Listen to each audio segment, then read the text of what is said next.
Greetings, tenties. Hello, hello. And welcome back to the Welcome to My Tent podcast. We have such a fun episode today with one of my friends, Aimee, who I actually met while going through IVF, starting out as an internet friend, spurred into a real life friendship. Aimee has such an incredible story, and I really hope everyone listens to this episode because her path to becoming a parent and a partner has been so unique.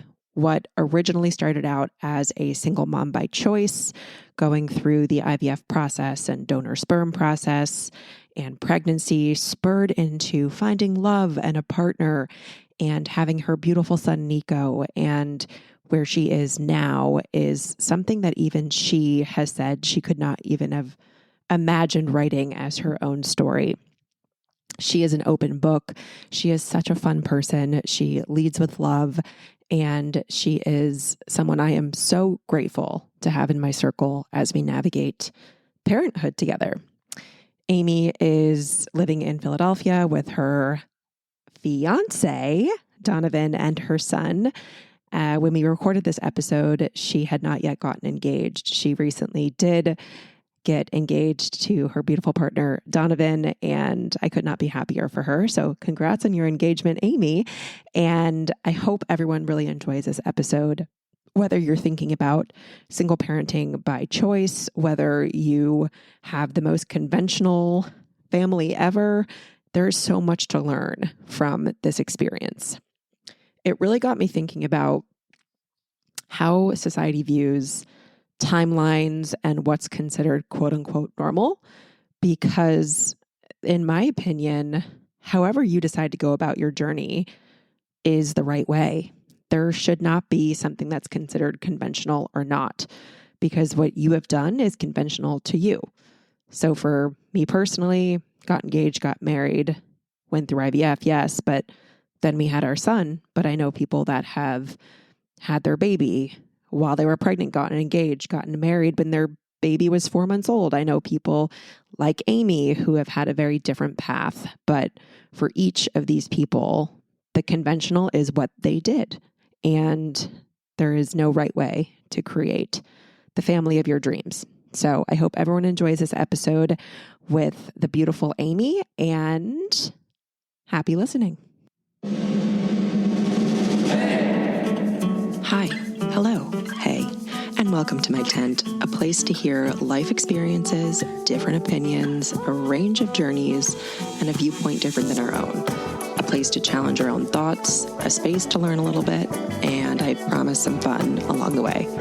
I believe we're better when we let a range of people into our tents, so welcome to mine.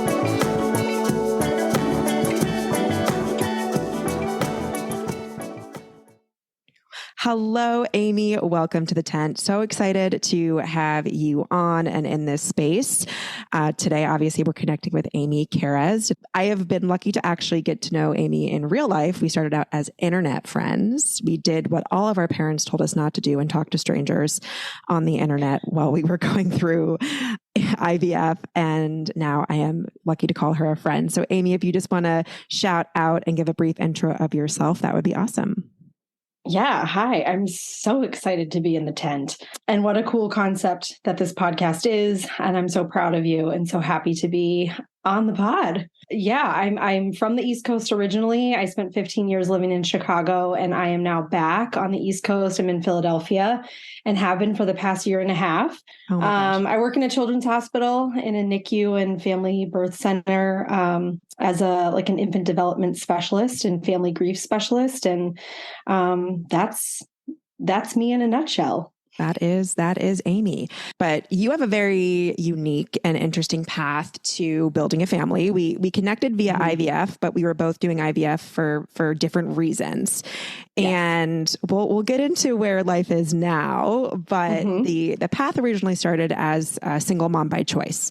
So you had a desire to start a family. I would love to hear about where you were in your life at the time that you really wanted to have a baby, what that process and thought process looked like for you during that time, and what was leading you towards going down that direction. I'd love to hear some of your thoughts, opinions, POV on all of that. Yeah, of course. So it actually started when I'm 39 now, and actually started when I was about 34.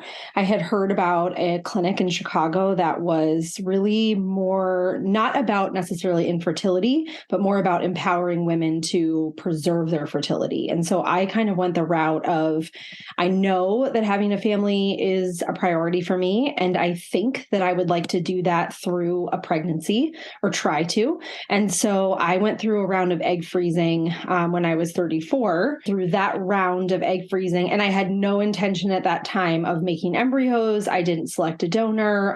I really, in my head, was like, obviously, I'll meet someone and we will do this together. This is just an insurance policy. So I did a round of egg freezing. It was great. I loved the clinic. I loved the whole experience. I met people along the way that I'm still connected to.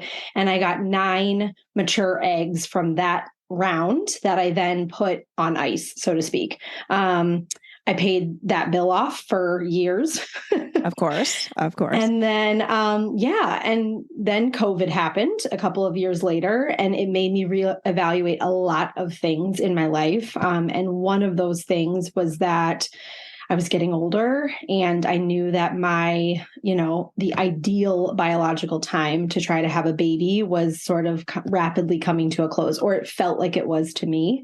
I was in a relationship at the time, and we aligned on so many things, but we did not align on having a kiddo. I made a decision while I was in that relationship to start pursuing the idea of having a baby. And my partner at the time was very supportive of that, something that I was doing sort of while we were together, but separate from that partnership. It was quite unique. Yeah. That's a wild world to live in. Yeah.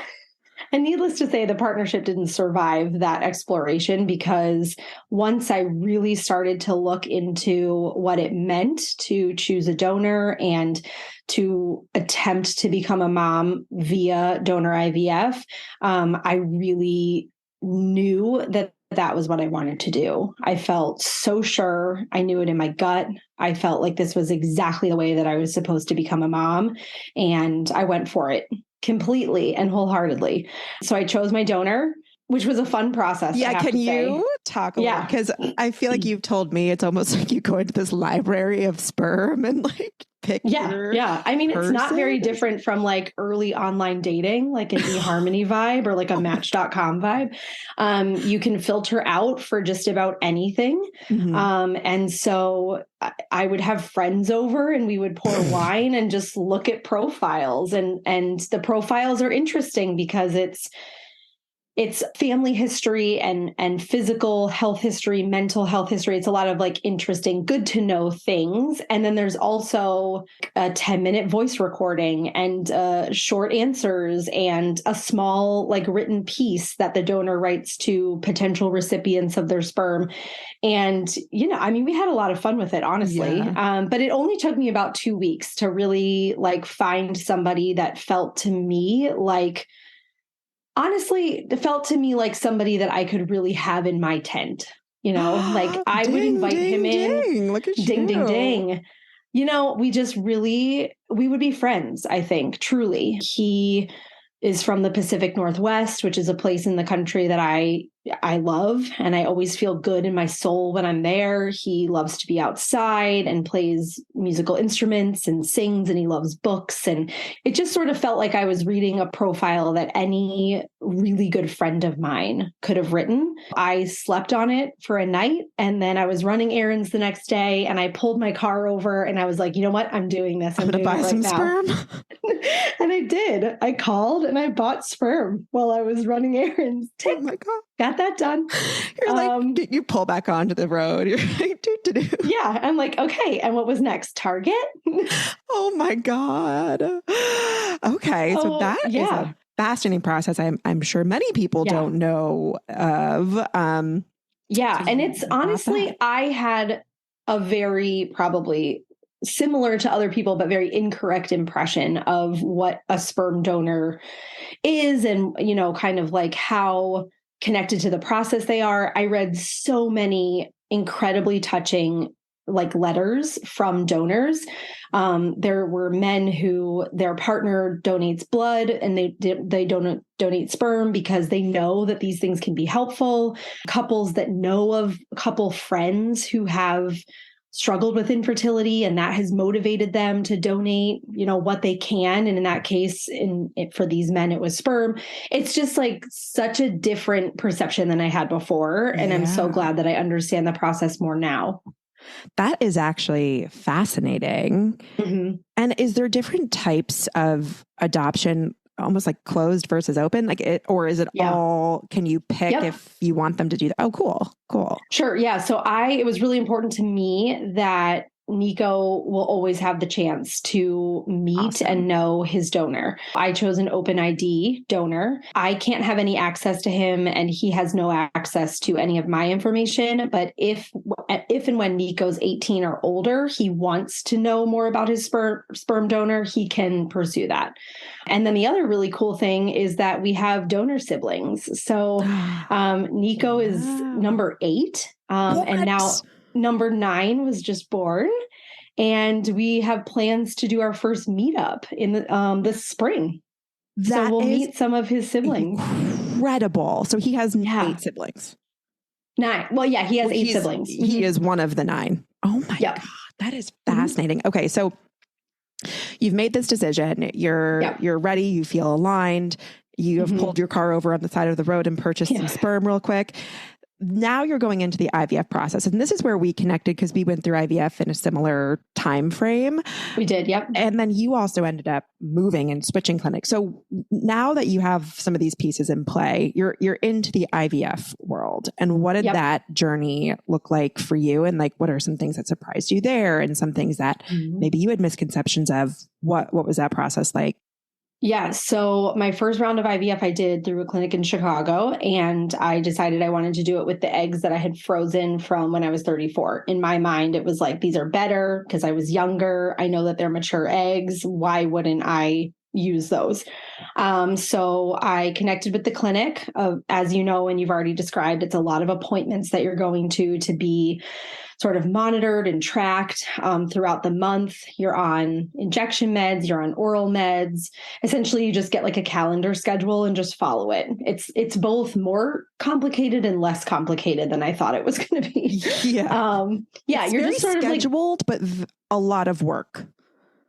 Yes, mental and physical. Yeah, it's not unclear. Yeah. Mm-hmm. You know exactly what you're supposed to do every day. It's just a lot of monitoring and a lot of very timely monitoring. So it's that's actually a perfect way to put it. It's and it blew my mind that like I just got a box of meds and needles just like dropped off at my house. And I was like, oh my gosh, they're just like assuming that I'm like responsible. Even as a person in the medical world.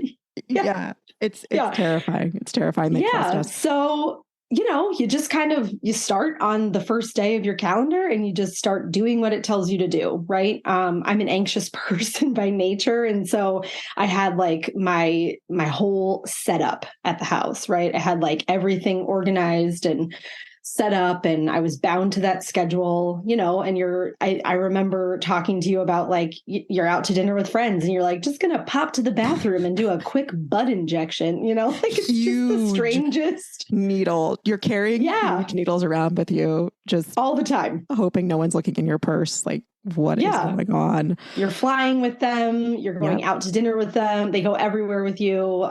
Road trips. Like I can't, like all the places that we have injected ourselves with fertility meds. It's a long list.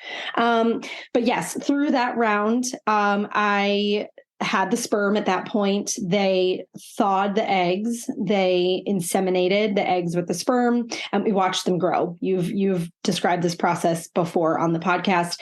And so in that round, I ended with 4 embryos by day 5 to 7.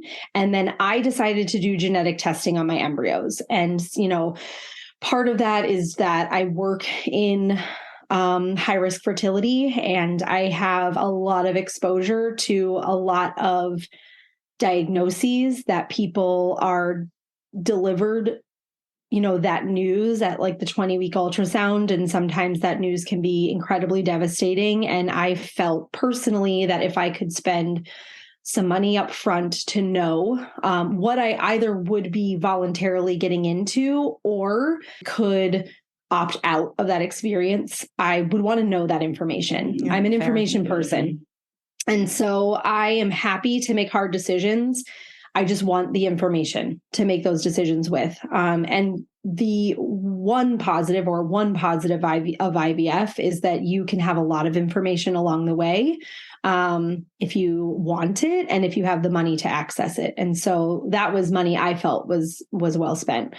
So of those 4 embryos, I had one that was chromosomally healthy. The others were to the point of absolutely would have been a miscarriage or a lethal diagnosis. And so I decided that I was just going to move forward with transferring my one healthy embryo.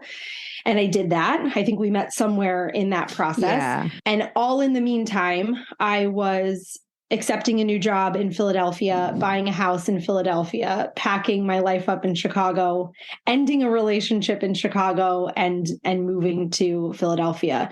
And 4 days before I moved to Philadelphia, I learned that the transfer had not been successful. You know, a lot of the reason for my move was so that I could be closer to my family because I was going to be pregnant. And it's your first transfer cycle, and the team that you're working with is so hopeful, and everything on your test looks so good. And, you know, in my mind, it was like, there's just no reason for this to fail. You know, nothing, there's no red flags, there's no roadblocks. Like, this is full steam ahead. And so that first transfer fail really put me on my heels. Like, I was just suddenly in a city I didn't know, with none of my social circle and support circle around me, starting a new job at a new hospital, surrounded by pregnant people all the time. It was a tough couple of months, those first couple months in Philly. And then I sort of got my feet back under me. And, you know, I sort of reminded myself of this goal that I have and this desire that I had to be a mom. And I started looking for clinics here in Philly. And I connected with another clinic here, and I met my doctor, and it felt so kismet. Like, she did all of her training in Chicago. We spent an entire hour session just talking about Chicago and restaurants that we love and places we love to go and places that we missed. And I just felt like she was the doctor that was going to help me get here. Yeah. And so we shipped the sperm, and it's taken a lot of journeys. The sperm has been, places. Did you almost feel like with your doctor, it was a similar feling to the sperm? How many times can we say sperm in this episode? Where you're almost everybody drink. Yeah. God, everyone would be blacked out. Did you almost feel like this kismet thing's happening again? Was it a sense of peace for you where you're like, this doctor feels right, this sperm feels right? Yeah, exactly. Did that give you a little kind of extra confidence to say like, okay, we got that. You're a bad bitch. Okay. Also, Aimee is a bad bitch, which we have also coined bad bitch o'clock. And so like the other day, what did you text me? Like, normalize crying in your car, bad bitch o'clock. We'll just go back. Or the shower. Where were you crying? I think I was crying in the car. You were crying in the shower. I was crying in the shower. Yep. Nice. Great. Normalize crying everywhere. Bad bitch o'clock. So did you get that sense of BBOC, as we also like to call it, once you found this doctor and you're like, okay, wind back in my sails a little bit? Get myself 100% cool. Yes. Yeah. I'm so about that gut feeling. And it's really hard for me to move through a process when I don't have it. And it was almost like the second her face popped up on my Zoom screen, I was like, yes, this is it. Like, everybody, like, everything is just lining up and everything feels so good. And so I did. I got the meds again, and I got the calendar again. And this time I was doing the whole process, right? I don't have any embryos left. So we're going all the way back to egg retrieval and doing a full IVF cycle. And this time through, I had 3 embryos that I sent for genetic testing. And again, we had 1 that was healthy. Did that give you any sort of like flashback or like just sort of, you've been there before, like repeat situations? Did you have any thoughts of either doing another egg retrieval first? Did you want to go full steam ahead with the embryo? What were your thoughts with when you got the one day 5 genetically normal embryo? We talked about it a lot. So my doctor and I discussed it so much. And I think part of it for me, or like the biggest part of it for me, was finances at that point. Mm. I'm doing this on my own. I make enough money in my job, but I just didn't have another many thousands of dollars to spend on another full cycle. Easy. Yeah. Yeah, easy. I just kind of figured like if this one is the one and I don't have to spend any more money, then I'm good, And if this one isn't the one and I know that I have to spend the money, I would feel better about either going in debt or, running my savings to the ground or things like that. So there's a lot of waiting within IVF, but to be fair, like if you transferred and it didn't happen to be the one, like you would know pretty quickly. So it's not like you'd be wasting a year and a half in between these things. So there's that. But you went through the egg retrieval, you have your one embryo, and can you tell the people what happened? I can. I transferred that embryo on April Fool's Day. Which is so funny. So funny. And the transfer was so cool. She like narrated the whole thing and videotaped it, and it was wild. And I took a test on day 6. This is like that epic, 2-week wait that everyone talks about. And after Chicago, where I held out until like day 5, and then I never saw a positive test, right? So from day 5 to 14, it was just negative, negative, negative. And this time I was like, you know what? I'm going to wait. I'm for sure not taking a test at home. It did me dirty last time. I'm not doing it this time. And it was day 6 and I was at work and I was like fully focused on what I was doing in my office. And I like kind of took a breath and I was like, wow, it smells like somebody just cut the grass. And my coworker behind me was like, you're pregnant. She was like, I just cut an avocado, like not even all the way through. And I was like, really? I was like, I don't think so. She's like, you got to take a test when you get home tonight. I got home and I got the test out and I took it. And then of course, I mean, very well, those minutes following taking that test, I'm like shaking, I'm pacing. Brutal. I'm telling myself it's going to be negative because I don't want that feeling of being so let down. And I picked it up and immediately was like, yep, it's negative. And then I went to put it down and I saw, the squintiest squinty line, but it was there. And now we have Nico. And now you have a full-blown baby. A full-blown baby. I mean, there's a lot that happened in between there, but there's so much that happened. That is now your beautiful son, Nico. And did you find out gender? You waited, but did you find out with the genetic testing of the embryos or did you wait? I waited. I waited till I knew that we had a heartbeat. Got it. And for you, was that just protecting your heart? 100%. Yeah. With the last round, I found out immediately with the genetic testing. And I just had this image in my head of like who this little person was going to be. And I just had already started to picture who they were and how we were going to live our lives together. And it just made the negative cycle, the failure just so much more because you just start to picture who this little person is. And so, yes, definitely a protective factor for me. But I told my doctor, if there's a heartbeat, you can tell me when I come out of the exam room, you can tell me. And so she wrote on a Post-it note. Do you still have the Post-it? I do, of course. Yes. I know. Of course I do. Yeah. So how far along was that? 8 weeks? Yeah. Mm-hmm. Yeah. When you graduate or whatever. Which is also the weirdest feeling. I know. Like you've been through it with this clinic and like they've cheered you on every single step. And then they're just like, all right, bye. I know. I think my doctor was like, I hope I don't see you again. Is that weird to say? I'm like, no, because it means like, he also knew our hopes of having one, but I was like, bye. You just leave.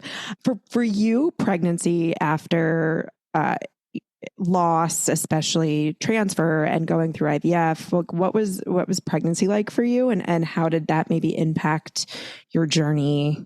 Like after you found out you're pregnant, you find out it's a boy, you have a heartbeat. Like what was it sort of from there? Anxious, excited, combo? Yeah.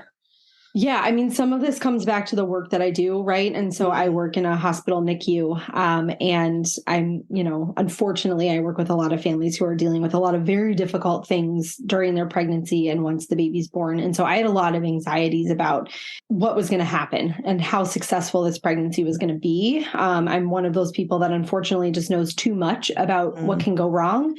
And I know that being quote unquote genetically okay or having all of the chromosomes that you need doesn't necessarily mean that you have a healthy pregnancy or a healthy baby. And so I was anxious the whole time. Yeah. Very classic me. I was really vigilant about, what I put in my body, and I tried to stay as active as I could. I was not super sick during my first trimester. I more so was just exhausted and food averse. I wasn't necessarily throwing up, but just nothing sounded good to eat, unless it was like berries. I could eat berries all day. Interesting. I know. I always wonder. I'm like, I wonder if Nico will love berries or if he's had enough for his lifetime. Get out of here, lady. Yeah, exactly. No. Yeah, I had weird cravings. First trimester was exhausting. And then the second trimester was just, I felt really, really good during my second trimester. Yeah. And the third trimester, I felt huge and, very unwieldy and like my body was too big for itself. But it was like thrilling to feel him move and have the feedback from him that he was good and doing well and growing. And yeah, then I had a C-section when I was 39 weeks. Yeah. And we met him for the first time. Okay. So you're saying crazy. we. I know. So what started off as a single mother by choice, you have also found love. I have. You were like real pregnant. I was 14 weeks. So you were, but you were like, this is happening. Like, hi. Yeah. I have someone else's sperm that I don't know genetically part of. Yeah, not complicated at all. I'm Aimee. Nice to meet you. And you talk about that because, well, first off, it must be such an interesting world to live and to be pregnant and dating. And then the path that you took, like, what was this whole whirlwind like? Plus moving to a new city. You had a lot going on when you met this person. And how did you open yourself up to something? Well, first off, something else on your plate, like not that you didn't have enough to do already, but how did you open yourself to like being vulnerable to something else during this huge transition as well? Yeah. I mean, the path to being a single mom by choice, it was a choice, but it was never the way that I pictured being in a family or building a family. It's always been the end goal to have a partner, and the single mom by choice route was something that I felt I had to do in the interim because biologically I needed to do the pregnancy thing. So in my head, it existed in a very traditional timeline that I would eventually meet someone and then we would create a family together, however we went about doing that. And I just sort of got to this place where I accepted that I was going to flip it around a bit and I was going to really focus in on the pregnancy first, and the partner could come at any time. And truly, when I got to Philadelphia, actually, the truth of the matter is that I got on a dating app before I moved to Philadelphia because I was feeling so down about it, honestly. So down about the move and this massive life change. And I thought that a dating app could like perk up my spirits. Did it? Like maybe, it temporarily worked, but then the transfer failed and the movers were a month and a half late. And I was like camping out in an empty house and it just didn't feel like I was at my best. Yeah. Like maybe not right now. Yeah. So one of the funny things about this crazy story is that, Donovan and I met on that app that first time I was on, and we only ever chatted on the app. We never exchanged numbers. And I eventually just said, listen, I'm not in a place where I can date. You seem amazing, but I'm not my best right now for a million reasons. And I just need some time to regroup. And so about 8 months later, I, was on a different app and we matched again. And I just got a message. Yeah. And I got a message from him that said, so are we going to meet this time or what? And my profile said that I was pregnant, and he knew that I was that was a goal of mine. We had talked about that the first time that we had connected. And so he was game. He was down. And he's still down. And he's still there. Because now he lives with us and we're a little family. That picture with the Stoop Kids picture this morning of him and Nico on the stoop was so cute. That is their thing. He picks him up. Donovan will pick Nico up from daycare, and then they come home and sit on the stoop until I get there after work, and they just kind of hang out, like just do their thing and do their stoop thing. So beautiful that you are such a perfect example of like you're living your dreams. Okay, sure, it was a little bit maybe unconventional in the sense of how you got there, but there's no right way to make a family. And I'm a big believer of blood relation doesn't matter in any way, shape, or form. Like it's who loves you matters. And I think it's so cool that what started out as like one journey with one clinic moved to a different to find love. And now like think about where you were even a year and a half ago. I know. Versus it's wild. Now where you are, new city, baby, partner. The whole thing has kind of evolved. And I'd love to hear your thoughts on how you maybe thought the journey would go versus how it went. Because I feel like, especially with IVF, it's never the same thing. Like when you had your first meeting with your first doctor at the first clinic, like in your mind, where were you like, this is the journey? And like, where did it net out? What was that disconnect? I mean, it's just a world of difference for me because I was just so wholly focused on, I'm going to be a single mom and I'm going to do this come hell or high water. I was just sort of like bound and determined that this was going to happen. I mean, the word journey is like so cliche, but the journey has been so wild. And there's been so many things I never could have predicted, of course, and ways that things have turned out that I never would have dreamed up for myself, or I never would have written it if it was the movie of my life. When I sat down with that first doctor, it was just sort of like, I'm doing this and I'm honestly like not asking questions along the way. I'm just, tell me what to do. Tell me how to get through this. Tell me, all of the things I need to know so that this can be successful. And here we are. I mean, my work shower was all about like preparing me to have this baby on my own. And I was emailing lists and lists of friends for who was going to come be with me during my maternity leave and be up with me at night. And I had friends like lined up, and I called a bunch of those friends and I was like, you can still come if you want to, but like now there's a partner. It's so weird. It is wild. And like when you look at Nico, knowing all of the background that went into that, like what has that shaped your view on motherhood? And call a spade, being a mom is hard as hell, but like it's so hard. I know you're sitting in Nico's room right now in your chair. Yeah. Before this, she was like, I spend many hours in this chair, but has that shaped your view on motherhood and how you show up for him? And how has the journey sort of impacted how you view being a mom? Yeah. I mean, part of this is I was always that kid when I was younger. Like I was always with the babies at the family reunion, at the wedding. I was always holding the baby, putting the baby to sleep, babysitting after school. I mean, I was surrounded by babies all the time. And now I'm still surrounded by babies all the time in my professional life. I studied infant development. I quote unquote know babies, right?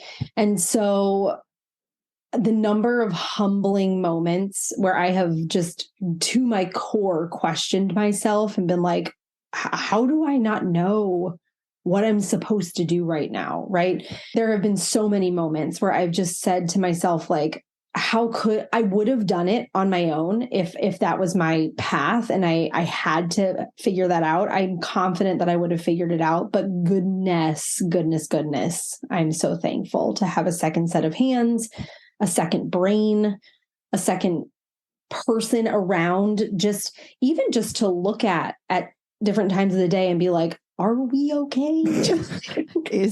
Are we functioning? What is happening? Are we gonna make it? Well, I feel like this is actually going to make a lot of moms feel better. If someone that works literally with infants and has always and loved has dividends. for 15 years.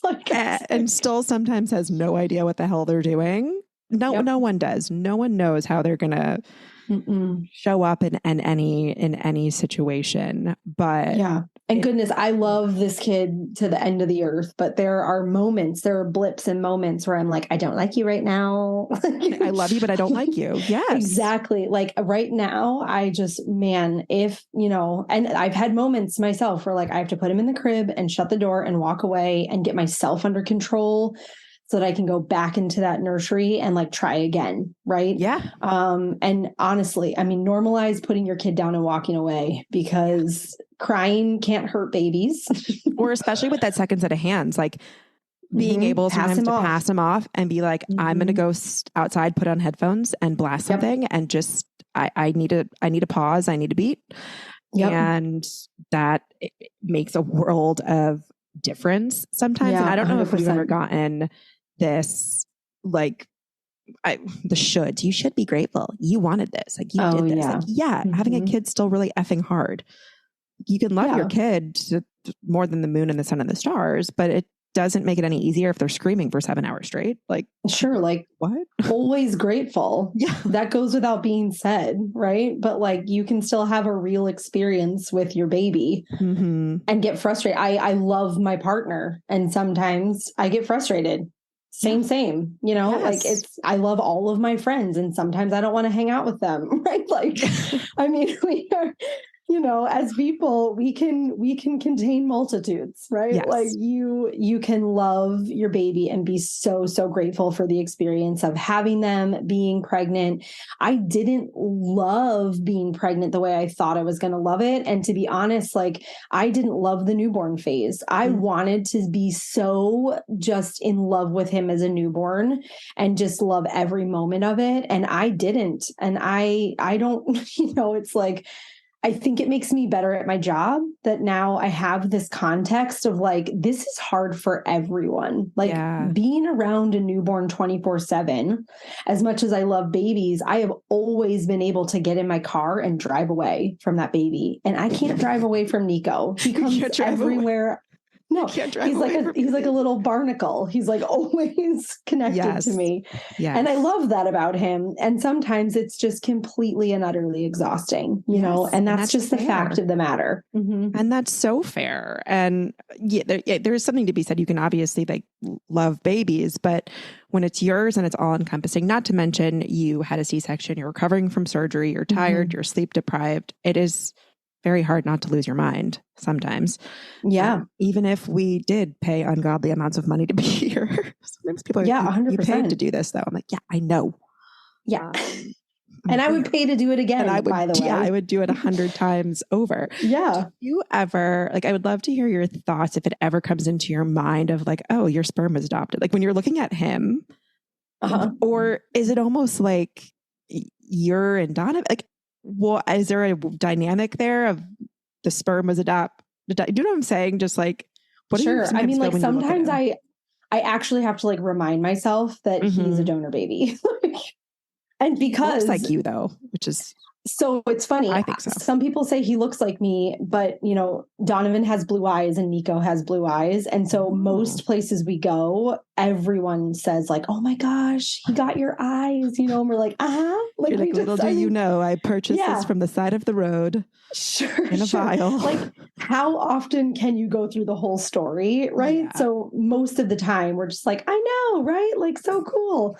But yeah, he looks a lot like my dad, actually, Nico, and he has the donor's strawberry blonde hair from when the donor was a baby that then got darker. So I'm sure Nico's will too. But he has Donovan's blue eyes, which is hilarious. And he looks a lot like one of his donor brothers, which is really fun. So do you get pictures of the baby? Do you submit Nico to this, like what database of, is there a database?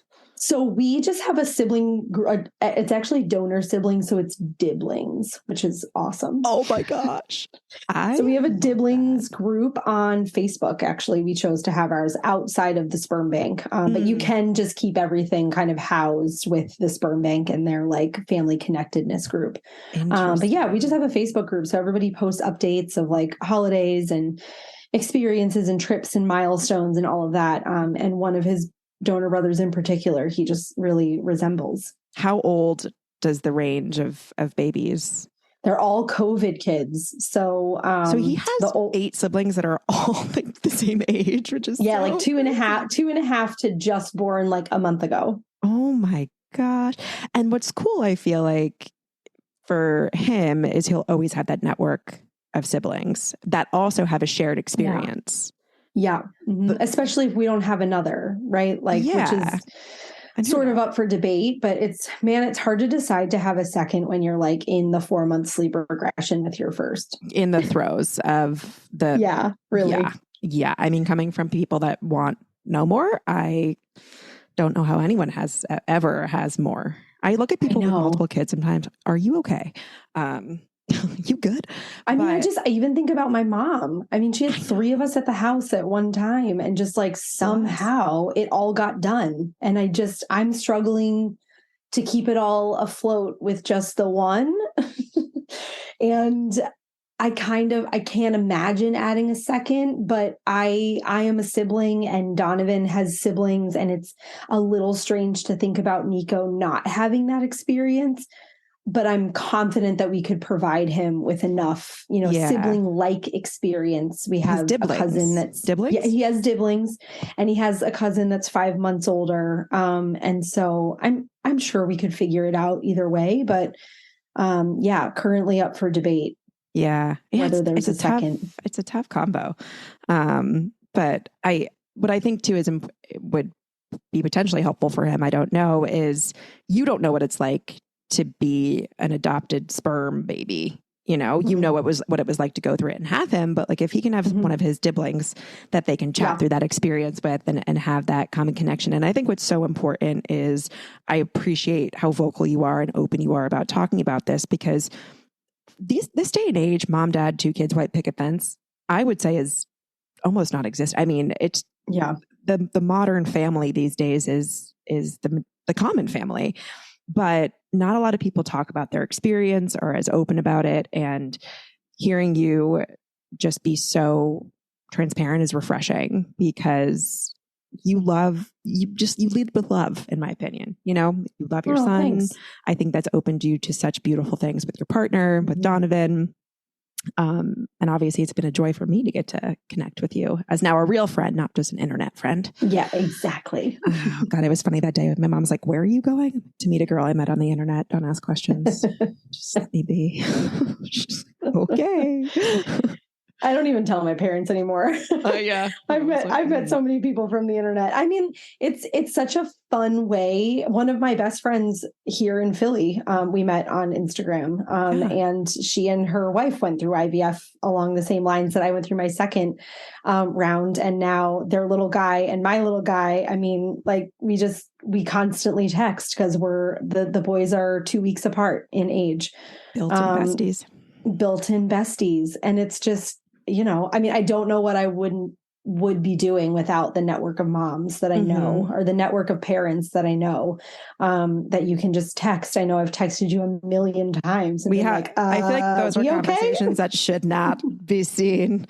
Although I was like, I feel like some of them are very common to all moms. It's like, I can't poop.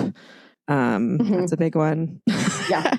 Everyone's like, what do I do? But it's truly, when you're in the depths of it, really hard to feel like isolated or like you don't have a support system. And I agree on finding this community, because I would not have gotten through it. A lot of my very, very close friends haven't experienced this. They haven't experienced IVF. They can be there as much as they can, but they can't really get it. If I'm saying I did an FET, you just know what that is, a fetal embryo transfer, right? Is that what it is? Frozen embryo transfer? Do I even know what it is? I don't know. Do I either it's of us? frozen. We need to do a quick Google. I think you're right. So yeah, it's frozen, isn't it? Because that's what I did. They were frozen. I think it is. Yeah. Okay. Wow. We're living and we're learning. We're living and we're learning. Living and we're learning. You can learn something every day. I guess so, especially in motherhood. That's the truth. Especially that is the truth with all of that. But where can people find you if they would like to connect? Maybe they're thinking about a similar journey themselves. Maybe they just have questions. Where can the peeps hit you up? So I'm going to use Nico's gram. So he is at Donor Kebubs. Yep. It's DONORKEBUBS. We called him Bubs the whole time that I was pregnant, and I love doner kebabs. And so it was just a really easy. This is why we're friends. And I'll donor baby. So it all I'll just tag works it in the out. show notes too. I'll make sure I get the exact link in the show notes. But as you can probably tell, Aimee is just transparent, open.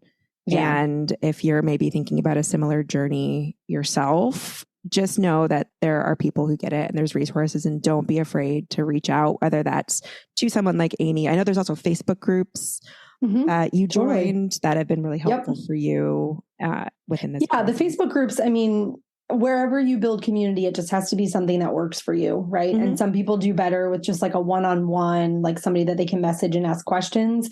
Understandably, the Facebook groups can get pretty overwhelming, especially if you're new to a process like IVF. It's overwhelming. When you get that first packet of information, it's really just pretty tricky to make sense of all of that on top of all of the emotions that you're having about the fact that you've landed in the journey of IVF, kind of no matter how you got there. And so I would just say to people, seek out connections the way that you feel the most comfortable and build from there. If it's easiest to talk to somebody one-on-one first and then kind of like dip your toes in the Facebook group pond, just because those groups can be so helpful, but you got to know how to filter out like the cackling hens and ignore the judginess and ignore some of it. And exactly. It can be too much information sometimes. Mm-hmm. Aimee, you're the best. I'm so happy that you're in the tent, and this was such a fun conversation. I'm so glad that we have our beautiful children now, a bit what it took to get there. But you can find Aimee over on Donor Kebubs and tagged in the show notes. So Aimee, thank you. And we'll chat soon. Awesome. Thanks.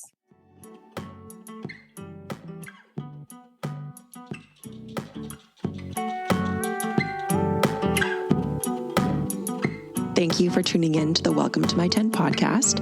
I hope you had as much fun listening as I do recording. I am so happy to have you here, and see you next episode.